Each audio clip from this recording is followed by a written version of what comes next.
Yep. All right, welcome everybody. This is the final preview hangout that we were doing. This is number 11. We finished up our individual Big East team previews back on Monday when we talked about Villanova. And as promised, today we're going national. So this will be likely a lot of nonsense. Not sure how long this one's going to last. But as always, my name is Chris Novak. I'm joined alongside co-manager Rob O'Neill, and today we have a third member on the hangout today, Pierce Roberson. Pierce, thanks for joining us.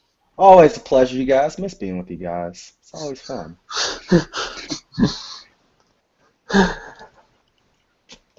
All right, so before we dive into the national preview, there's some Big East news that we're going to quickly discuss here involving a team that's not projected to do too much in 2015 that was already going to be in transition, and they were dealt a pretty big blow today, that being the St. John's Red Storm. They found out that freshman point guard Marcus Lovett Jr., native of Chicago, has been ruled a partial qualifier for this upcoming season that by the NCAA. This means that he will be able to practice but will not be able to play in the 2015-2016 season. Guys, we'll open it up to you for your reactions to this and what this is going to do for a St. John's team that was already dealing with quite a lot of issues.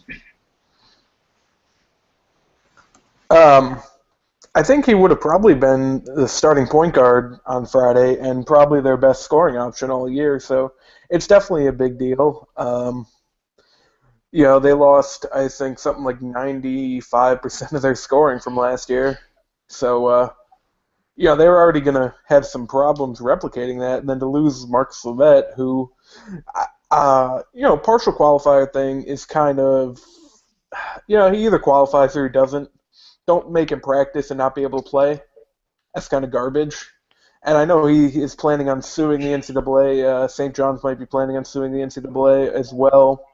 Kind of like Tackle Fall at Central Florida. So we'll have to see how it plays out, but on the surface, it's just kind of bad all around. Yeah, I think he was definitely going to be their number one option scoring-wise. St. John's lost so much last year when you factor in Harrison and then all the guards they lost, and it's going to be really tough for Chris Mullen to fit all of those the younger guys in without guys like Lovett, who he wasn't necessarily a stud coming out of Morgan Park High School. He definitely wasn't Jalen Brunson, but Lovett was still going to be one of their top options scoring, and it's just going to make it a little bit harder for Chris Mullen to field a good team. Now, the partial qualifier thing, that's different people are going to have different perspectives on that. I personally don't see the point keeping him on scholarship, but he's not playing for a year. But that's just one of those NCAA things. But yeah, it's gonna be really tough for St. John's this year. I think it's gonna be really tough for them to get out of the bottom of that conference. Yeah, welcome to coaching, Chris Mullen. You're already had quite a hand dealt to him, and it gets even worse with that news. That's for sure. But I mean, to be real, who is the best coach in that Jersey, New York sector? Is it Chris Mullen or is it Kevin Willard? Because I don't know. Right now, I'd probably say without managing one single game, it's still Chris Mullen. I mean, if you're going off the future, I definitely trust Mullen to be there longer. Yeah, same. Definitely in the New York area, if we're being real and not just talking about the Big East, it's probably Iona's coach Tim Cluess when he's done with the Gales. But that's just speaking of a legitimate regional perspective. But yeah, for the future, I would definitely say Mullen, but we'll have to see how he fares with from an X's and O's perspective and how he manages the Red Storm this season and beyond. Yep. And since we last had a hangout, DePaul has added 2 players. Yeah, they picked up 2 commitments yesterday. That was a big win for them in the recruiting circuit, to say the least. He wins all year. No, it's a good start for them, though. They're a pair of teammates from Indiana. Well, It's one of those, basketball powerhouses in Indiana. They Yeah, were originally from Indiana. I think they're both from Canada, actually. I know Brandon Cyrus is, but a couple nice players, teammates. Dave Leto doing what he can. So good for them so far. yeah. Them of course joining point guard Devin Gage in their 2016 class. So Leetow will continue to be building towards hopefully a more positive future in Lincoln Park there for DePaul when they also play their games up in Rosemont in the northwest suburbs. Yeah. Oh, actually, one more DePaul thing. The new arena has actually technically started to be built, but they haven't done a formal ceremony yet. Because I was curious yesterday and actually reached out to some DePaul people, and that's what I heard. And also, all construction updates have to come from the construction developer at this point, so it's a pretty typical Chicago thing going on. Very typical Chicago to always start construction around the wintertime, so they know they won't finish until like another 2 years. But uh, me personally, driving down Lakeshore Drive, and that's kind of like the area where it's going to be at around McCormick Place. I have not seen any development, so they hopefully they can speed that up and they can get them out of Rosemont because that's just it's such a hassle for those kids to get to. Yeah, yeah. Seriously. Um, I think it's all the real Big East stuff we have for right now. Henry Ellison, 50th, I think. CBS did a list of the top 100 ranked in the country, and Henry Ellison was 50th. I think we can assume who number one was, but that's good for Marquette and Wojo specifically. It's proven that Wojo can recruit. He's got a decent climb coming up this year. Hopefully, they just continue to ascend towards the middle part of the Big East and then eventually towards the top. But Henry Ellison in the 50s, top in the country. I mean, just going off Wojo real quick, since it's kind of national, I would think when Coach K leaves, is he the front runner for Duke, or is it more a guy like Chris Collins or Jeff Capel? Should I take this one, being the resident Duke fan of all of us? Yeah, go for it. Uh, yeah. For me, seeing Wojo was behind that bench for so long. I remember being a kid and Wojo actually being on the team. So like after Coach K, the next logical person to say, hey, this guy is Duke is Wojo. But Jeff Capels, he's done a fair amount of good at Duke, bringing in players, and Chris Collins. I think Chris Collins is set at Northwestern right now. He's got a good thing. Of course, you would love to take a stab at a coaching gig like Duke, but I think he's set. I think if I had a person to choose to succeed, Coach K would be Wojo. Yeah, all right. I mean, obviously, just going off his coaching tree, it could still be someone else out there. I mean, Duke's probably a top three job in college basketball. I don't even, not probably. I mean, I it don't think is. I don't think there's a shortage of people that will take the Duke coaching job. I think Well, yeah. you have to be Roy Williams or something. Speaking of Duke, I guess we'll just talk about the ACC real quick. Yep. The good old ACC. It's pretty Best good. conference? Would Yeah. you say that's the best conference? Yeah, Yeah, I would. definitely. Um, just off the bat, they have three teams in the top 10 in North Carolina, Duke, and Virginia. That's it for the top 25. Well, no, wait, they got Notre Dame too. Okay, Yep. so four in the top 25. Uh, and that doesn't even account for the rest of the conference is pretty good too. You still got Louisville in there. You still got Syracuse in there. Miami and Pitt. NC State's a nice team, returning a lot. Very improved Florida State team as well, who has a nice recruiting class coming in, as well as I believe is Xavier Rathan. What the hell is his name? I think his last name's Miles, Xavier Rathan Miles, I believe. Yeah, that sounds right. Xavier Rathan Mays. There we go. Maybe, Yeah. sorry. And, Dwayne Bacon. Yep. It's a great last name. Yeah. Yeah, I mean, it's the ACC probably top to bottom is the best conference out there, barely edging out the Big 12.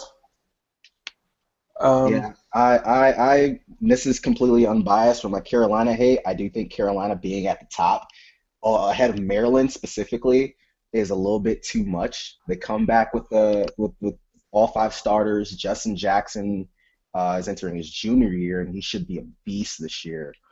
Their front court is loaded. When you add in not only the starters, Kennedy Meeks, they got Theo Pinson, who did not even play last year, 6'6". He should play a power forward role for them as well.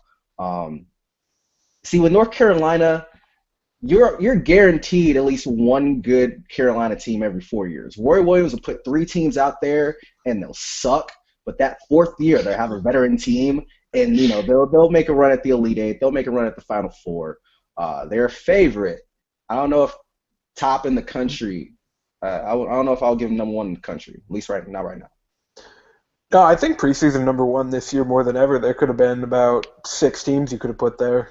I think Carolina's okay at number one. They don't have Marcus Page for a couple weeks, but they play Maryland on December 1st, and as long as Page is back by then, they'll be fine. I mean, before that, it's Temple, Fairfield, Wofford, Northern Iowa, Northwestern, then K-State and Missouri. I mean, they're going to win all those games without Marcus Page. So as long as he's back for Maryland, they should be fine. That's going to be a good game. Definitely, yeah. And as you just mentioned, you could have put North Carolina there. You could have put Maryland there. You could put Kentucky if you wanted to. You could put Kansas, maybe Duke if you're Duke if you really want to. Virginia if you really want to. Yeah.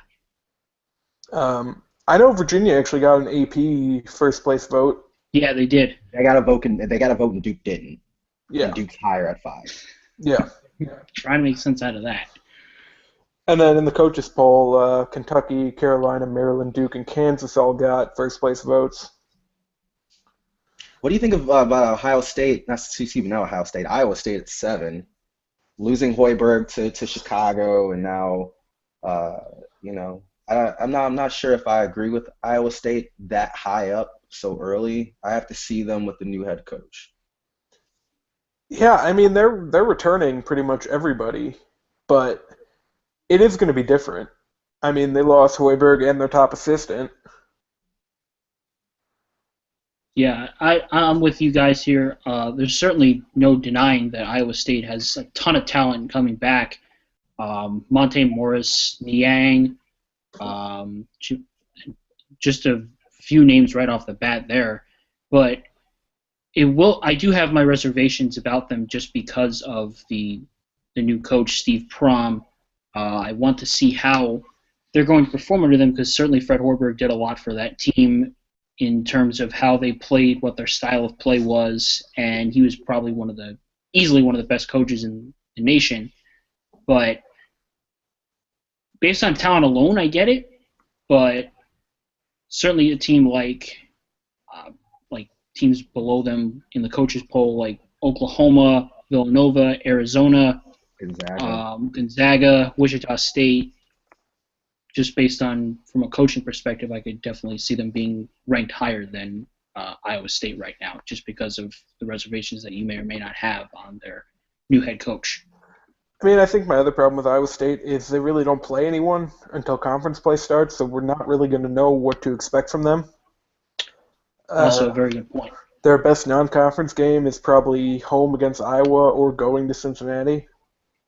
Which, I mean, those are good, but if you compare that, juxtapose it next to a team like Duke or a team like Kansas, who have loaded non-conference schedules, and even some teams slightly below them.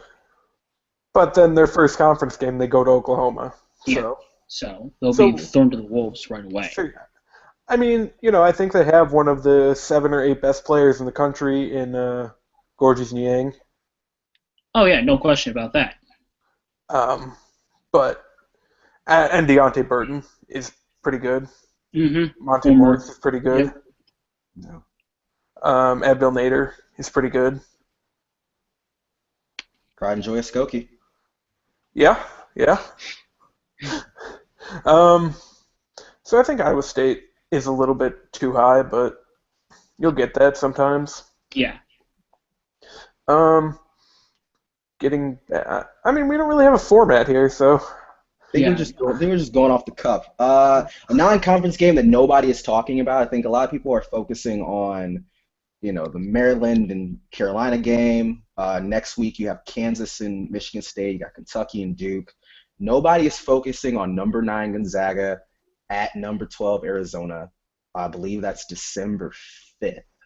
If you talk about Gonzaga bringing back their bigs and Wilter and Sabonis, and then Arizona always retools. That's going to be one of the key non-conference games, especially when we talk about the teams out west. Yeah, I mean, I think a lot of I'm sorry, people. it's at Gonzaga. I'm sorry, Oh it's yeah, at Gonzaga. yeah. Because yeah, last year they had a classic game in Tucson. Now they'll be heading up to Spokane at the old kennel. So yeah, that I definitely agree, Pierce. No one seems to be discussing that matchup, but that's going to play pretty pivotal when it comes to big non-conference matchups. When you look at the respective teams' resumes for the NCAA tournament, non-conference games seem to be really emphasized as of late, and we'll look at that as something that's going to be of pretty high significance on what's going to be a pretty loaded Saturday that day on December 5th.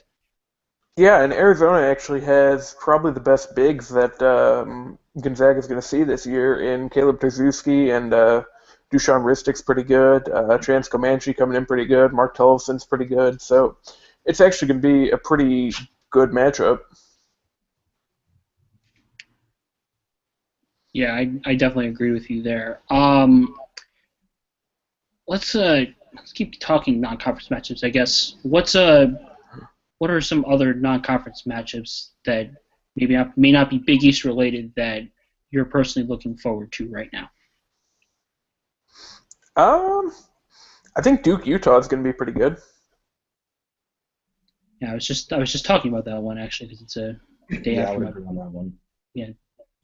I was just thinking about that one because it's a day after my 24th birthday. God forbid I'm actually turning 24. You're gonna love it, man. So fun. The last like 14 days would have been awesome. So this Kobe year is gonna be great. Tell you that much. Yeah, that one's going to be at the Garden. Duke always seems to play an East Coast game in mid-December, sometimes in the past at the Izod Center, but now it's going to be at the Garden. Rest in That's going to peace be a to the pretty good Izod one. Center. Yep, that venerable building that turned into kind of a dump, but Yeah. I'm also. I'll let you go, Rob. No, you can go ahead. It's fine. Yeah, I'm also looking forward to Cal versus Virginia. Cal's got this just retooled team. When you talk about all the young kids they brought in, Ivan Rabb, and they get to go up and test their luck against Virginia for the last 3 or 4 years has really taken off into the class of the ACC. So that's going to be a good test for them. Yeah, Virginia plays one of the better schedules that we've seen, just kind of top to bottom, and that comes with the territory of being a good team. But you got Cal, you got Villanova, um, and then obviously the ACC and Ohio State, which could still be a good matchup. I mean, it's not easy to go to Columbus and win, even though Virginia should be pretty heavy favorites in that game. yeah, I'm with you there. Another matchup that maybe might be a little sneakily pretty good is when Kansas on December 22nd, they're going to be traveling to San Diego State, who in the past few years with Steve Fisher at the helm have turned into a very, very good mid-major program in the Mountain West. You may not even call them a mid-major program at this point with how great they've been as of late. I remember last year at the Fog, San Diego State gave them quite. Was that last year or might have been two? Yeah. Might have been 2 years ago. I think it was. Yeah. Yeah. It was 2 years ago in January that San Diego State actually went into the Fog and beat Kansas 61-57, which is a bit of a shock because Kansas typically doesn't lose home round conference games. They rarely lose at home at all in general. So the return trip in that matchup with a pretty loaded Kansas squad with Frank Mason, Perry Ellis, who's in like his 10th year at school. going to a San Diego State team that is losing, that had lost their I believe they lost. Well, actually, no, they're bringing back Winston Shepard, probably going to be the favorites again in the Mountain West Conference. Currently ranked 40. Yeah, them and Boise State are probably going to be battling it out in the Mountain West. So that's something that might be slightly under the radar right now. That's probably going to turn into a real dandy of a game out in VA House Arena in San Diego. Yeah, no, I can see that. Kansas' non-conference actually is not as good as it usually is, from what I'm seeing. Yeah, I mean they're going to be in Maui, so that could always Well, turn it yeah. up a little. But in terms of brand names, I mean they've got the Michigan State matchup in the Champions Classic. They have the game against San Diego State as well. But aside from that, it's pretty much contingent on the Maui Invitational this year, which is kind of rare because Bill Self has always challenged his Kansas teams very early in the season. Actually, something that I uh, like about him as a coach, that he schedules these tough matchups. And obviously, it's very easy for Kansas to get big name matchups, but you still don't have to at position, as we've seen with other teams. Looking at you, Syracuse and Pitt. Um, I mean, they still won't schedule Wichita, which is annoying, but Well, we saw We saw exactly what happened why. last year. Exactly, we saw exactly why they won't schedule them, because they might lose to them. And God forbid Kansas loses to Wichita State. and they won't schedule Mizzou because they can't afford the hit to their RPI. I mean, it doesn't do anything for them.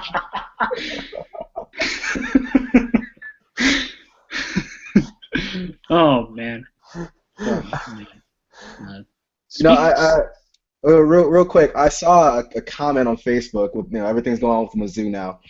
Somebody had said, well, they should just cut all the football players and heck, I'll go over and I'll get the basketball team to play. The basketball team shows up on Saturday against BYU. BYU's going to win by 80. That's how much I don't trust in Mizzou basketball.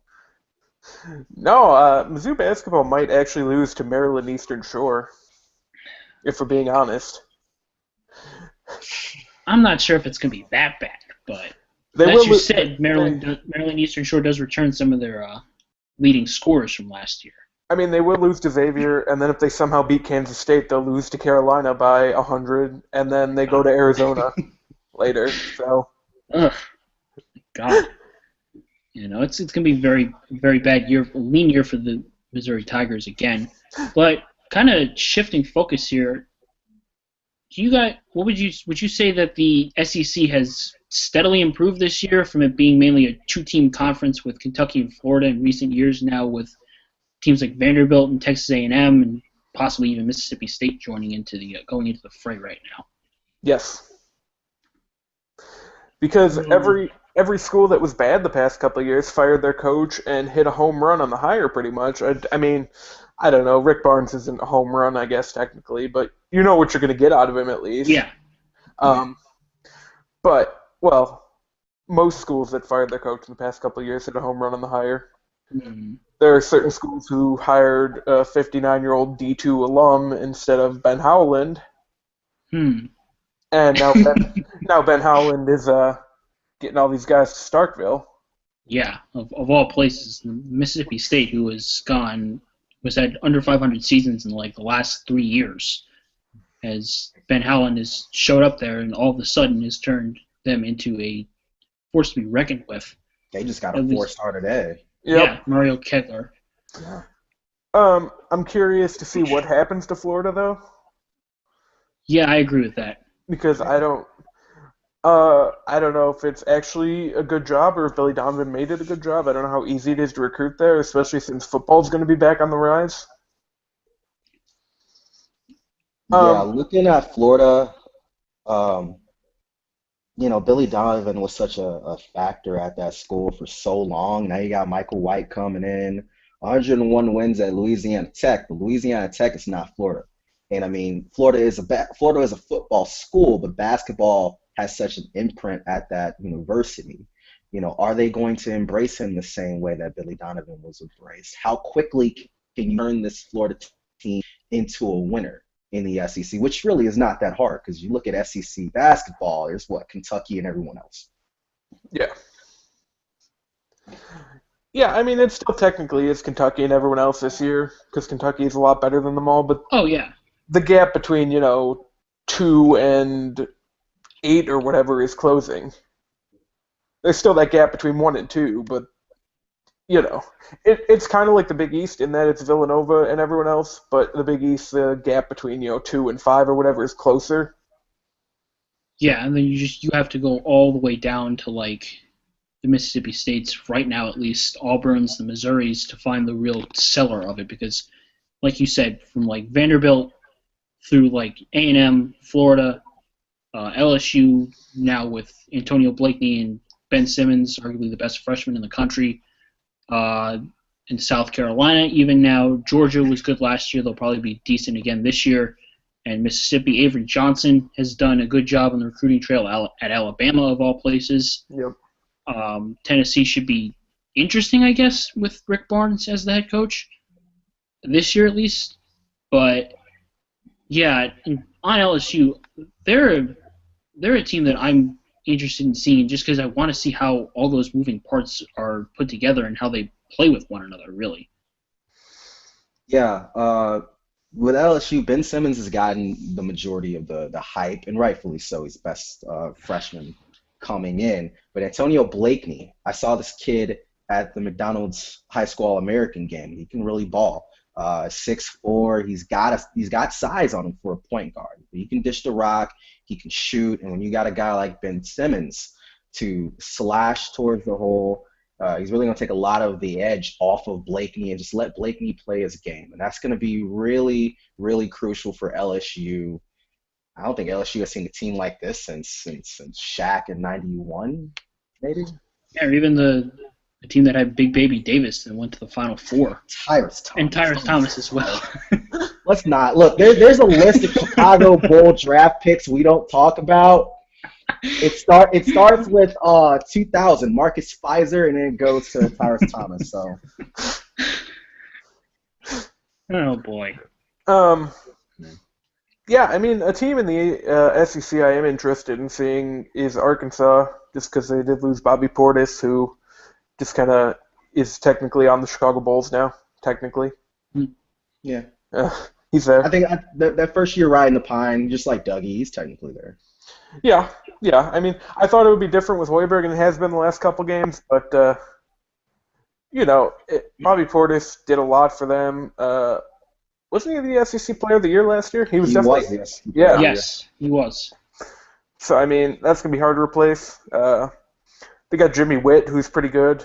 A guy from Columbia that Kim Anderson couldn't keep. Mm-hmm. Kind of like Michael Porter's going to be. Yep, I look forward to Michael Porter going anywhere but Missouri, even though he's a Columbia kid. We really got to stop taking shots at Missouri. Oh, my God. Well, I mean, it's just... It's not their fault. It's so easy. They're already having a bad week. Come on. Yeah, that's true. That's true. At least they improved this year compared to, like, Rutgers. Yeah, okay. Rutgers is going to be the worst Power 5 team in the entire nation. There's no doubt in my mind. That team is bad. Yeah. I mean, it's hard to find anything redeeming about Rutgers. Yeah. Well, I guess they're New York's Big East team. That's counts for something. Yeah. Yeah, they get that advertising space at Yankee Stadium. Yeah. Man. I forgot that Rutgers is playing St. John's next week. Oh, my God. Oh, my God. That's going to be so bad. It's going to be a doozy. Oh. Wait. You know who Rutgers opens the Big Ten with? Indiana at Wisconsin at Maryland. Ugh. Yeah. Yeah, I feel bad for him. That's bad. Yeah, oh my God, that's gonna be really bad.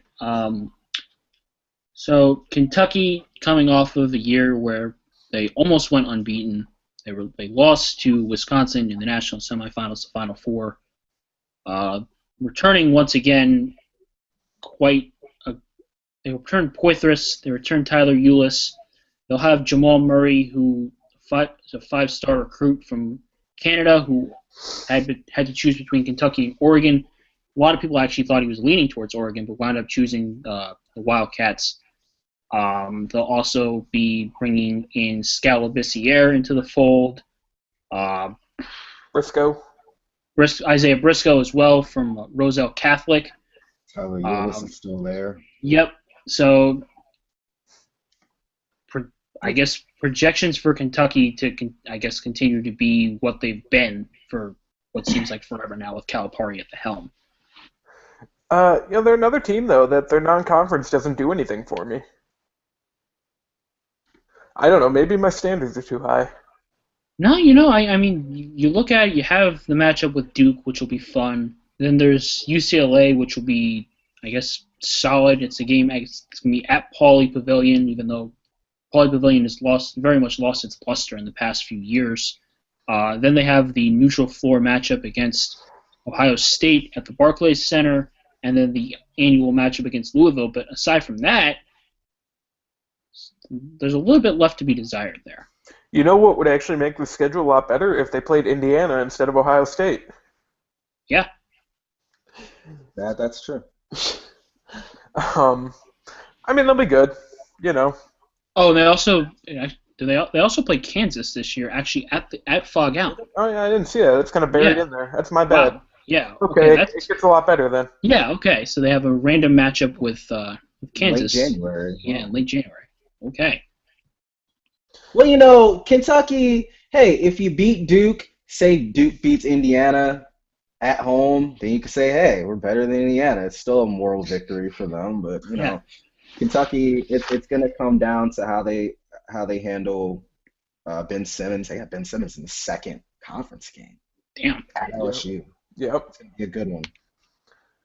Speaking of Duke, real quick, they go Kentucky, VCU, and then Georgetown or Wisconsin in 3 straight games. That's pretty good. Yeah. Yeah. No. I mean that could be one of the better 3-game stretches that you can find in the country, and and then 2 games later they play Indiana, and then 2 games after that they play Utah. So Duke's got a bit of a gauntlet in front of them, to say the very least. Yeah, I think Duke technically probably has the best non-conference. I haven't looked at the strength of schedules or whatever, but Yeah, I mean, I don't think anything's out there yet for that, but I know Chris Dobertein's been doing some just in-house. yeah, I don't know if he did the ACC yet, but that's a good question, actually. I know he did the Big East yesterday. You should go check that out if you haven't seen it yet.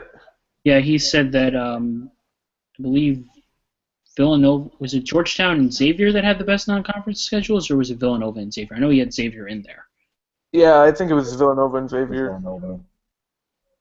All right, yeah, that's fair. Oh, he's actually got Virginia with. No, hold on. He's got Virginia and Duke as the top 2 in the ACC, which, yeah. Yeah, Doesn't surprise me. Yeah, I mean, he does have Duke quite high.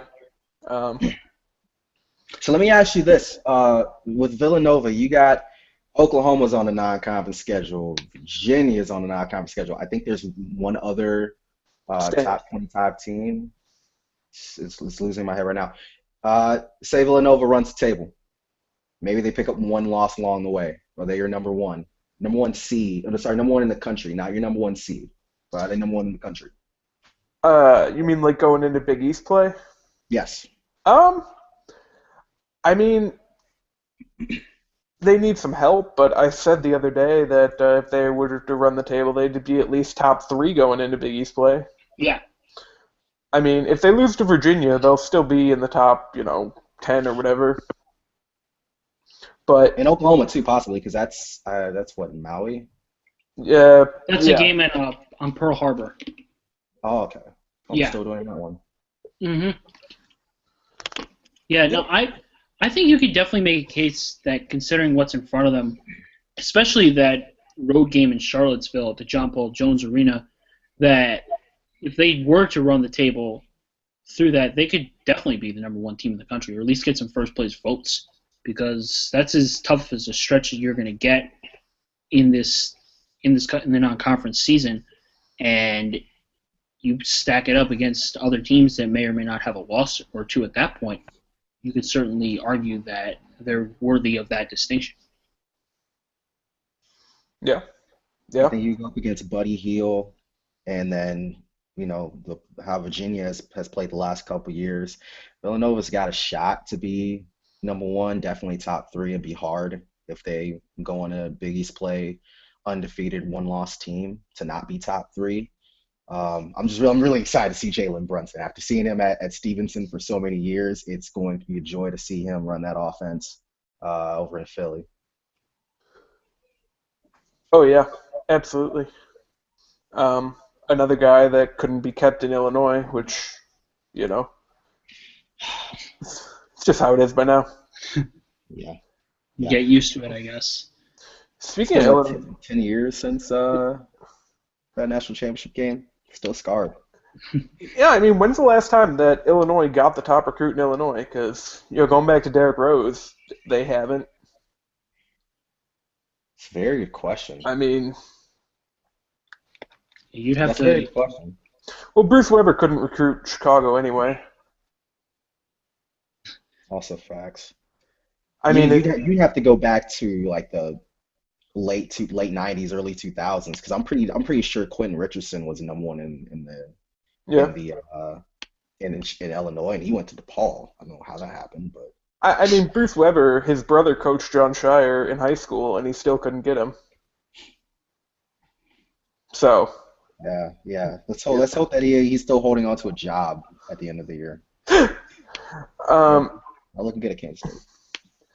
I mean, Illinois, though, real quick, everyone is getting hurt there, and that's just what it's been the whole time for them. Illinois Providence can be one of the more intriguing matchups of the Gavitt games. Yeah, Um, I'm with you there. And another matchup that I'm personally excited for, I know I talked about it once before, is Xavier Michigan. oh, yeah. The Yeah. Wolverines have a loaded backcourt. X has a great front court. That besides Georgetown, Maryland, that might be really the second best Gavitt game of them all, really. Yeah. Yeah, I mean, especially because it's in Ann Arbor, right? Yep. Yeah, Okay. Yeah. that it's in Ann Arbor, which would be a big road win for Xavier if they were able to pull that off. And they'll also be tested later on in the year when they face Cincinnati. So Xavier has some pretty great opportunities in front of them to steal some pretty good road wins in the non-conference portion of their schedule. Yeah, I have to imagine they'll be ranked before long. Yeah. Them in Georgetown. Yeah, Uh, Georgetown. I was actually very surprised that Georgetown wasn't ranked in the preseason poll, to be very honest. yeah, they weren't ranked in either one,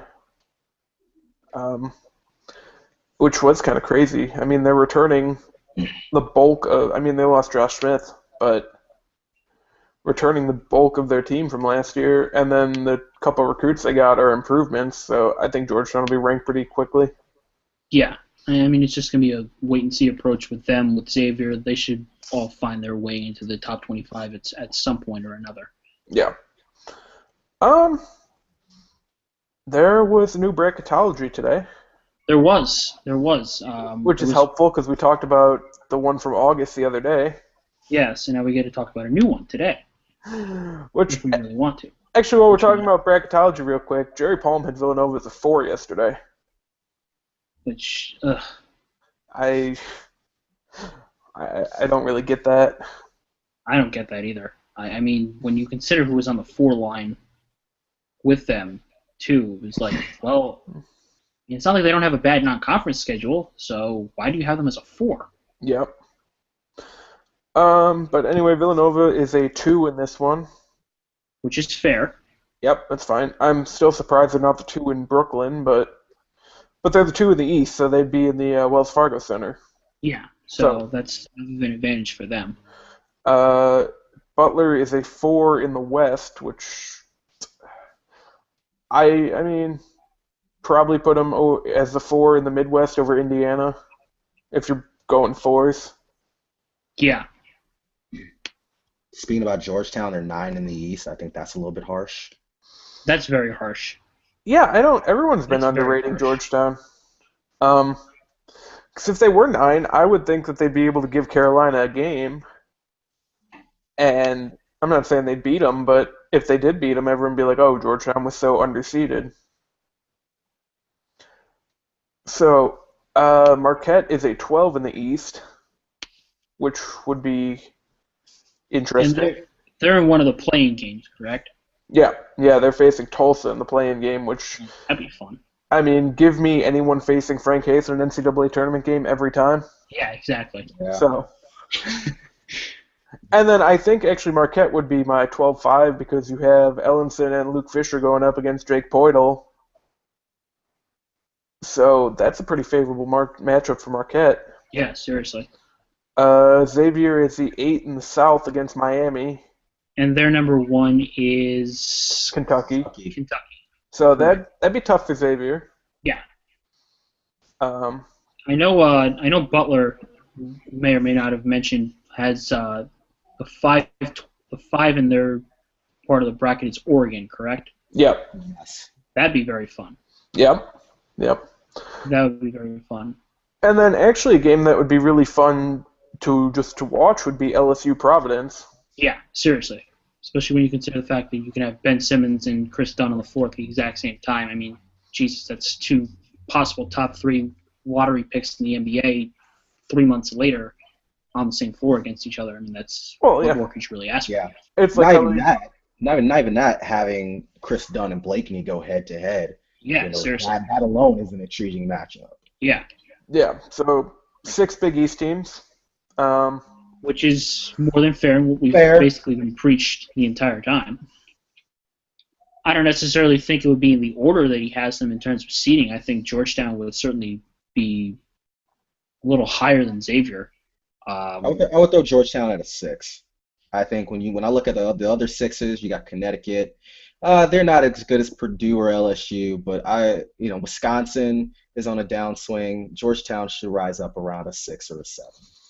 I was actually looking at Wisconsin and their matchup with Rhode Island. I'm not sure I wouldn't pick Rhode Island in that game. Yeah, it has The upset. Rams are going to be good. Yeah, Rams might give Providence in the regular season a run for their money. yeah. I mean, I feel like they have the past couple years. Yeah. I know Providence lost to Brown last year, so they're actually not great against those local teams. By the way, to answer your guys' question of when the last time the number one recruit in Illinois stayed in Illinois, I looked it up. It was 2010. It was Jeremy Richmond who went to Illinois. Of course. Illinois actually got the top 3 recruits in the state to go to Illinois. They got Richmond, Myers Leonard, and Crandall Head. Oh, there we go. Oh, incredible! I forgot about him. We're not talking about Jeremy Richmond though.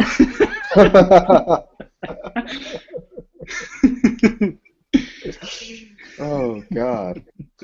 No. Let's move on from past Illinois failures. It's making my blood boil. Thinking about it. What's Dimitri McCamey doing? Anybody know what Dimitri McCamey's doing? Overseas playing in Turkey or something? Yeah. I did see Jeremy Richmond. I think is in the. He went to the D League the other day after he left Illinois after one season and went for the draft. Thought he was in jail, but it's good to know he's playing basketball.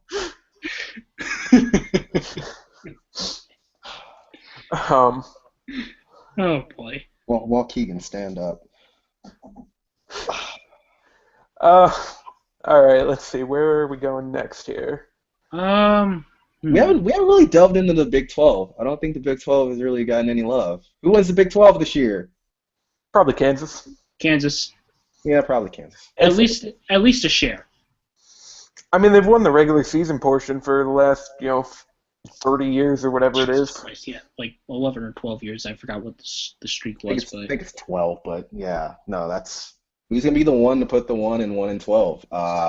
Possibly Oklahoma. When you talk about Buddy Hield being one of the top players in college basketball, I think Iowa State is kind of fraudulent at this moment.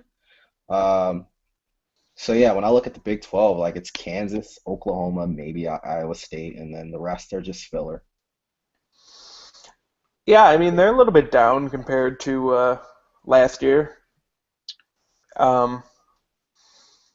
Baylor could give him a shot. I think maybe Yeah, if Rico gathers. if you trust Scott Drew. That's true. Well, how do you guys think Shaka Smart's going to do in his first year at Texas?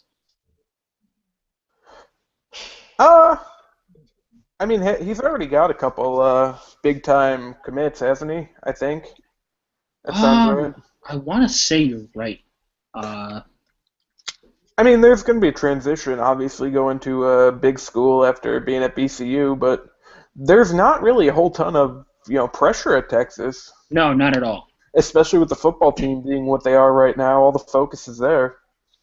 Yeah, I think when you're Shaka Smart, you're allowed to, if you get like a 20-10 season, somewhere around that, like they'll love you because they know on the other end they're not doing so in football, and plus they have AD problems. Uh, so I think this could possibly be just a throwaway year for Shaka Smart. Next year is when he starts getting his recruiting classes coming in. That's when all the spotlight is going to be on him. This year he can fly under the radar a bit. Yeah, I mean, plus Rick Barnes kind of set the expectation for you where you're going to be what you're going to be. He does have a couple of good non-conference games at home against Carolina, at home against UConn. Yeah, yeah, and Yeah. I know they play Washington. First game, Yeah, I somewhere. think it's Friday. Where is that? That's in Japan or something, I believe. Yeah, that might be the China. Yeah, yeah, yeah, there we go. yeah, the Mercedes-Benz Arena in Shanghai, China. Would be interesting. Yeah, college basketball is actually the one sport that does the whole international expansion right. They really do, which is not something you might expect, but I mean, of course, it's easy to fill out a basketball arena in China. well, yeah. They love Yeah. basketball. Um, but, they do these, armed forces bases too. Mm-hmm. That's pretty cool. Yeah. I know the NBA, they do it sometimes, but they send, like, the Knicks and the Pistons or whatever to play in London on, like, a weekday. Yeah. Yeah. Think it's I totally expect like the Jazz and not the Bobcats anymore, Jazz and the Hornets to be out in Germany later on this year. That should be fun. Yeah, no, college basketball they actually get it right. You know, I think they're the only league that can, because when you look at college football, does anybody really want to see a college football game taking place in England? I No, don't. no. When you with basketball, you're allowed to go out over to China and go on these naval bases, Hawaii, and it's just a fun little spectacle for ESPN to throw on the channel and everybody will watch. So, hey, college basketball, NCAA, keep doing more of these games. Um, let's see here. Talk about the Big Ten. We actually haven't talked much about the Big Ten so far. Big question with the Big Ten, in my opinion, is do you trust Maryland? Not really. I I want to say yes. all right, Pierce, go first. That's fine. Yeah, I don't have as much Maryland hate as everyone else in Duke Nation does, because they're like little brother at ACC. But I'm looking at the rest of the Big Ten. You have Wisconsin. They bring back Nigel Hayes. After that, we'll have to see. Ohio State's always good. Michigan looks well, but I think that 1-2 tandem, Mellow Trimble and Diamond Stone. I just love the name Diamond Stone. So I feel like watching a Jaimin Hunsu movie. But you look at the two of them. I think that could be a real pick and roll force for Maryland, and they're due. They're simply due. Yeah, I think a lot of my concerns come with depth and coaching. The talent's there. It's just a matter of if it's going to be used correctly. Deion Wiley is out for the year already, so that's not great. Yeah, Uh, they were dealt that blow today or yesterday, I believe. I think it was. Suleiman will still probably be good. Diamond Stone will be good. Mellotrim will be good, but outside of those guys, it's tough. I mean, I think they'll be okay in the Big Ten. I think it's probably them and Michigan State and maybe Michigan. But as far as the NCAA tournament, I don't know how much I trust them there. Yeah, I only trust Tom Izzo in March, so call me back when that happens. Yeah, I'll take Maryland in the Big East, Big Ten, excuse me. Yeah, I do agree that it's pretty much going to end up being between Maryland and Michigan State in the Big Ten. Michigan will be good. Wisconsin's going to take a bit of a step back after two terrific seasons in back-to-back years. Indiana, there's a lot of talent, but you want to talk about a team where you're going to have question marks at the head coach position, then that's pretty much your poster boy right there with Tom Crean. Purdue is an intriguing team with A.J. Hammonds, but I'm not sure that they might not just suffer from the overall strength of the league. And if you're going to make me choose between Michigan State and Maryland, I'll go with Izzo and the Spartans. Yeah, I mean, that's fair. Um, just speaking Michigan State real quick, obviously Tom Izzo's there. Denzel Valentine's back. They didn't get Caleb Swanigan, which is kind of a bummer for them. Yeah, Purdue wound up getting him, right? Yeah. They Yeah. did. And he got cleared already. He didn't get caught in purgatory. Yeah. Well, Um, the good thing for Michigan State is the fact that they have a ridiculous recruiting class for 2016. yeah, as they do. Which might improve even if they get Josh Jackson. Yeah. Speaking of good recruiting classes for 2016, how about Duke? How about them boys? Jesus. I mean, we shouldn't be surprised anymore, but think Coach K has done all that he can with that USA basketball sweater, going to AAU places. I mean, hey, look, Duke has finally embraced the one and done mentality. For years, Coach K is just going and getting these just semi-awful guys. They're going to stay 4 years. He knows they're going to stay 4 years. Now he's embracing the getting the one and dones and going after championships. Hey, Duke is just going to continue to reload. Even more so, I'm shocked that Cal did not get the USA basketball job, because I feel like if any college coach could have benefited from that recruiting-wise, it's Calipari. Oh, yeah. Yeah. Jesus. Yeah. Pierce, you're the Duke fan around here. Can you tell me why I should be so hyped about Grayson Allen? Grayson Allen. I like to call him White Iverson. He started balling when he was young. He was one of those guys where, he has hops first and foremost. I don't think I have seen many 6'5" guys his stature that can leap, as well as Grayson Allen. I think when you're looking at Grayson Allen, look at him from an athleticism standpoint. They're going to get help from all over. Chase Jeter down low. Hopefully the last Plumlee of the bunch can be good. There's going to be the first time in 8 years that there's not going to be a Plumlee next year. The first time there's not going to be a Plumlee on Duke roster. So I think that's an interesting stat. But Grayson Allen, you're going to have to watch him at the start. If he can get hot, Duke can really go far. It's going to be determined by how well Grayson Allen plays. Playing off of Derek Thornton, Brandon Ingram's there. He's going to get a lot of the publicity. But Grayson Allen, watch out for him. I mean, is the hype real though, or is it just kind of a Daniel Murphy thing where we'll have to see? Hey, we're not even mentioning anything Mets. I'm still scarred. I'm surprised you went there, Rob. Well, I was gonna go, inverse Kyle Schwarber, but that's a whole thing you got to explain. Well, I mean, hey, I don't think that he can play defense well. So, Grayson Allen and Kyle Schwarber kind of have something in common. We'll have to wait and see.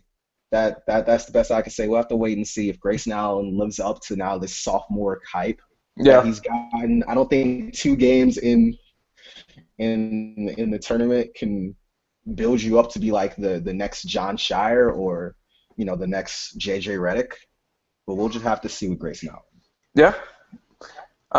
Did we talk about the Pac-12 yet? We have not. We glossed over Arizona when we were talking about them with their matchup with Gonzaga, but we can definitely talk about the Pac-12 right now. Yeah, because there's some other teams in the Pac-12 other than Arizona. Yeah, which I think Yeah, I'm intrigued about this conference because as good as Arizona's been, it's only come down to a couple games in the past few years with regards to the Pac-12 championship. Um, like last year came down to 3 games in conference. 2014 came down to 3 as well. Uh, do you think that the the gap has closed with Arizona and the rest of the heavy hitters in this conference, like Utah, Oregon, Cal now, and UCLA? Yes. Yeah. Especially with Cal's recruiting class, UCLA's recruiting class, plus who they're returning. Um, Even a team like Oregon State, they got 3 4-star guys coming in this year. Um, I think the entire conference really got better.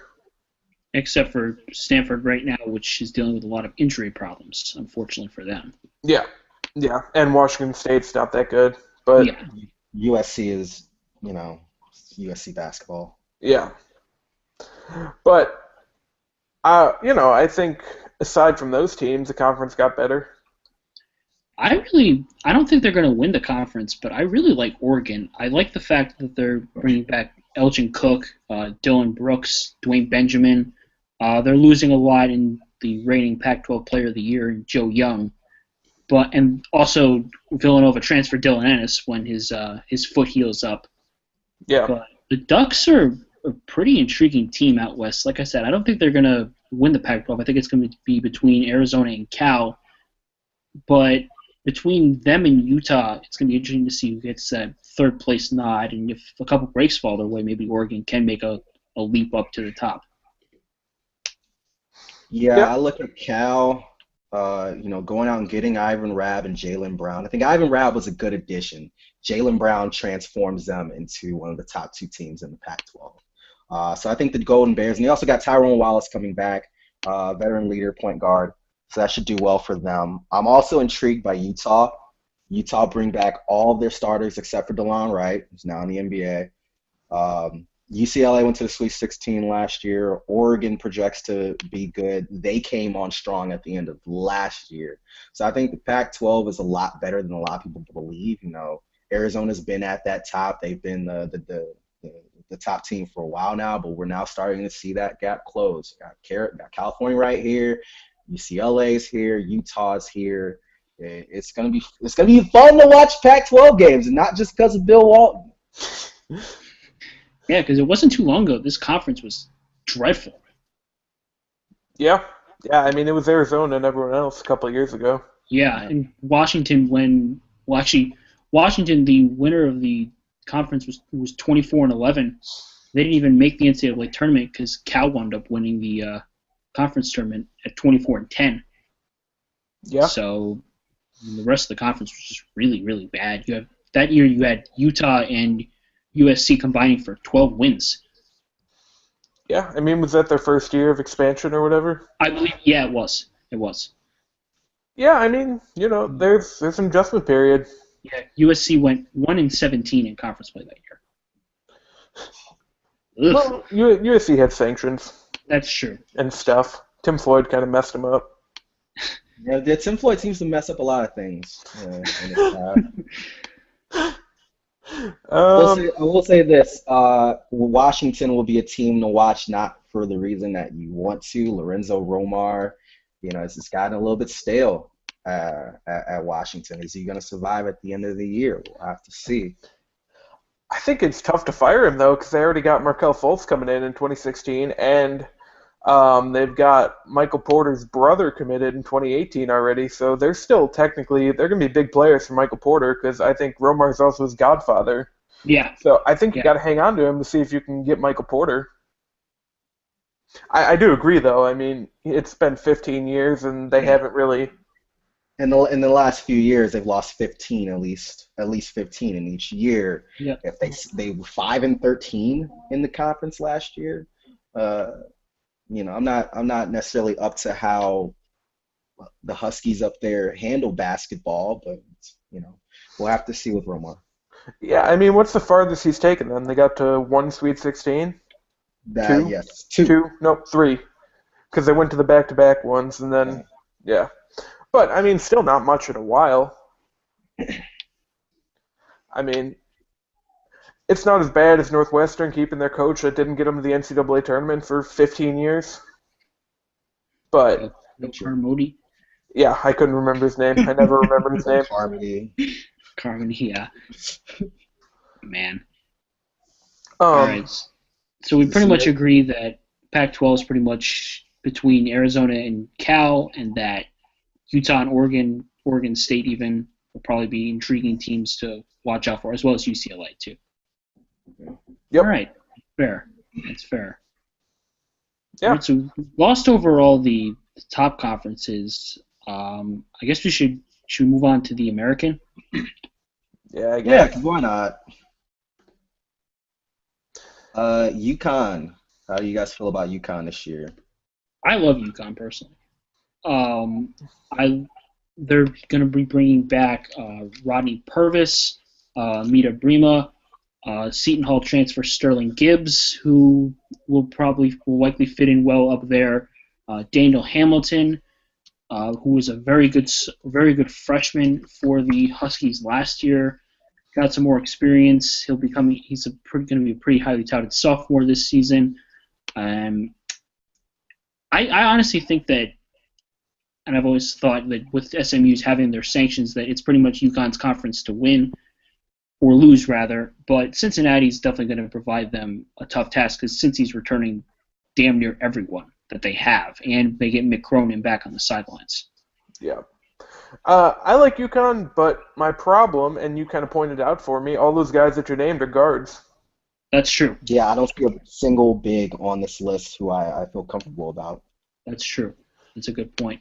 I still think they're one of the two best teams in the conference, depending on what you think of Tulsa.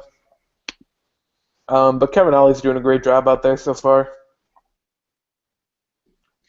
And the interesting thing with Kevin Ollie, it's starting to just become all of his players in there. And they're still doing very well. It's not just, he's doing well with Calhoun's players. He can't recruit this and that. Well, I know next year they've got a top 10 guy already.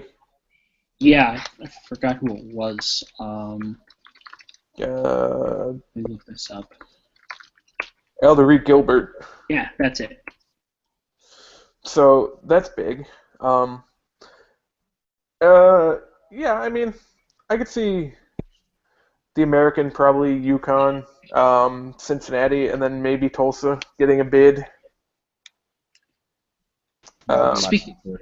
Speaking of which, I know you actually omitted this team. Memphis, Josh Pastner. Do you think he's on the hot seat right now?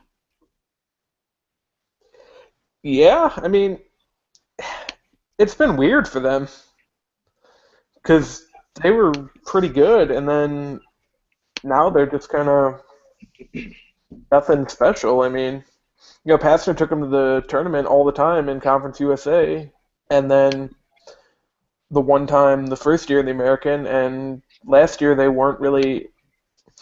It really depends what the standard at Memphis is, though. Is it what Calipari set, or do you have to change the standard now because you have a different guy there?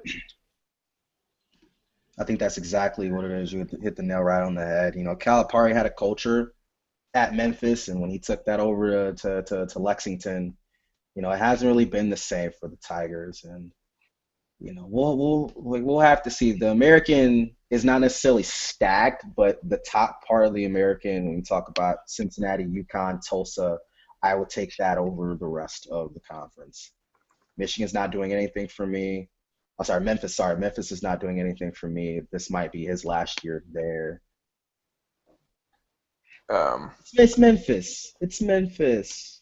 Like Memphis, I've only really cared about Memphis when it was Derrick Rose and Tyreek Evans. I can't get happy for a Memphis basketball team. Yeah, that's certainly fair. I guess that a lot of the issues with Pastner have really just come up in the NCAA tournament, because every time that he did go there, it was either they lost their first game or they won their first game and then lost their second one. Because I know they ran into Michigan State one year after beating St. Mary's. Then they lost to a Virginia club their last NCAA appearance after winning their first game.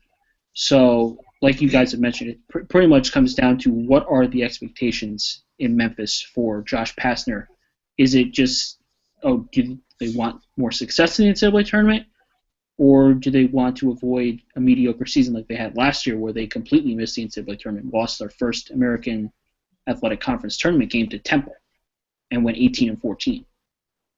Yeah, exactly. Yeah. Now, see, what might work in Pastner's favor? Josh Pastner has the second most career wins of any coach under the age of 40, 72% winning percentage. The only one higher on that list, Shaka Smart, who's now in Texas with 74%. That's a good point. Yeah, yeah. So, when you put those two, I know under them is Kevin Willard, 127 and 129, 49 winning percentage. It's not that great, but when you got to compare him to Shaka Smart in this scenario. They've both been head coaches now for 7 years, and they've both been on that same level, I guess you could say, in terms of wins and winning percentage and getting the most out of your players. That will probably work in Pastner's favor, but if they start off slow in conference, his outlook is pretty bleak. Yep. Let's see. In their conference schedule, it doesn't really play out in their favor. They start off with a game against I think Tulane, and then they play UConn, Temple, South Florida, Cincinnati, and then they have one stretch from Saturday, January 30th to, well, it's a week worth of a stretch where they play at SMU, and then they host UConn and they host Cincy. So not the greatest of stretches. Those three teams are in the top 35 on the KenPom preseason rankings. SMU obviously dealing with sanctions, but they'll still likely be a good team, but they're just not going to be postseason bound. Yeah. After that, with Memphis, the only blip I could see on their schedule, and I wouldn't really call it a blip, they're at home versus Tulsa. So after that February 6th game against Cincinnati, it's smooth sailing for them. Mm-hmm.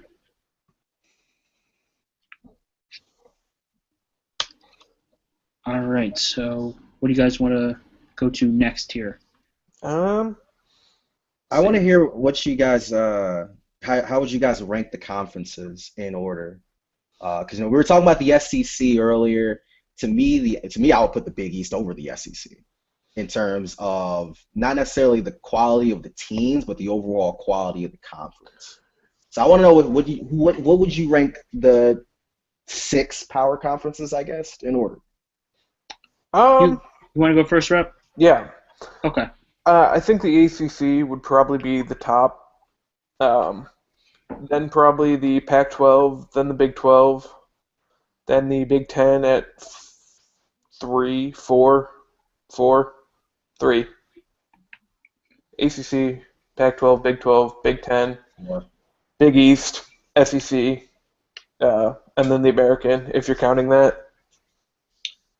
All right, that's fair. I agree that the ACC, top to bottom, is the best conference in America. There's hardly any weaknesses for almost over half the conference, really. Then after that, I put the Big 12 number 2.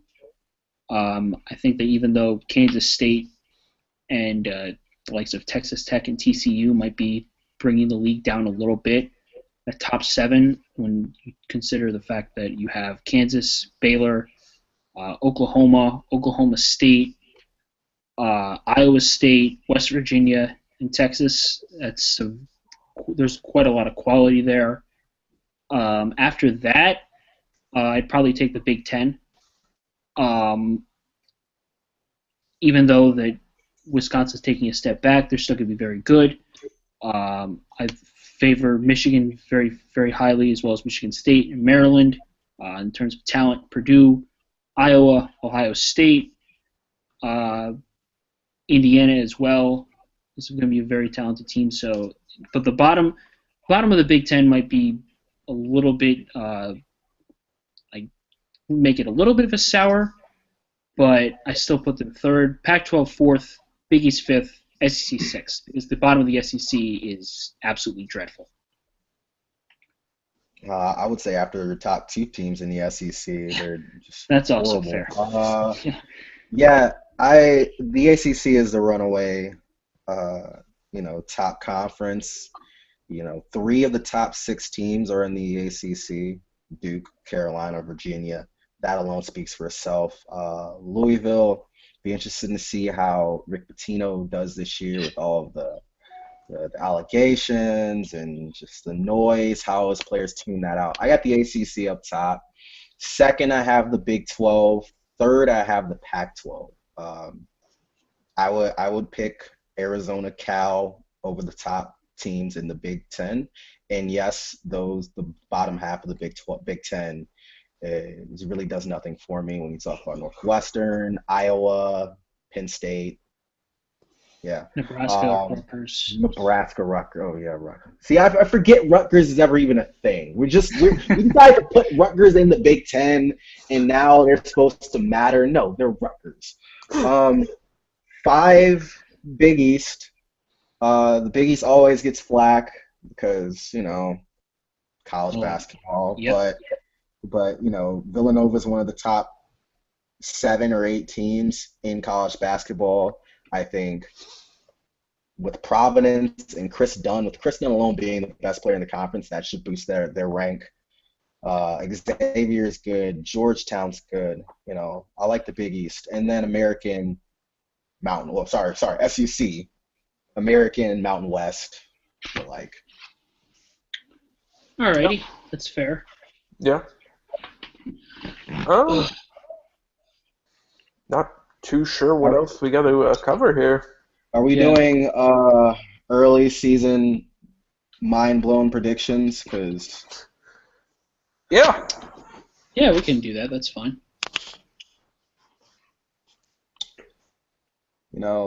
I'm very hesitant to say North Carolina for obvious reasons as my national champion.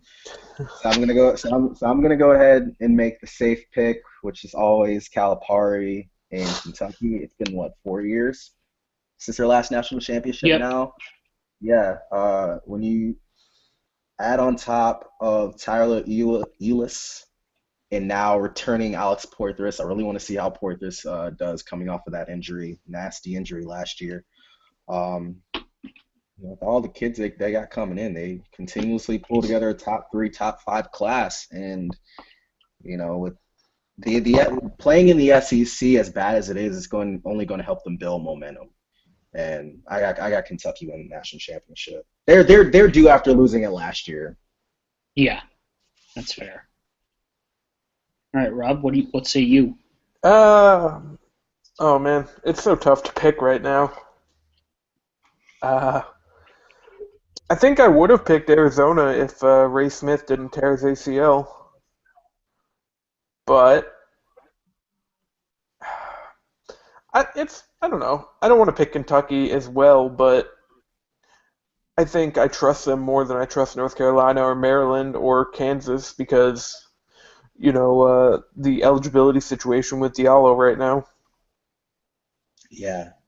Also factor in Scal is going to be a monster Yeah. down low for Kentucky. I don't know if you haven't seen Scal Labissiere play. I know his name is just really, really weird, but the dude can ball.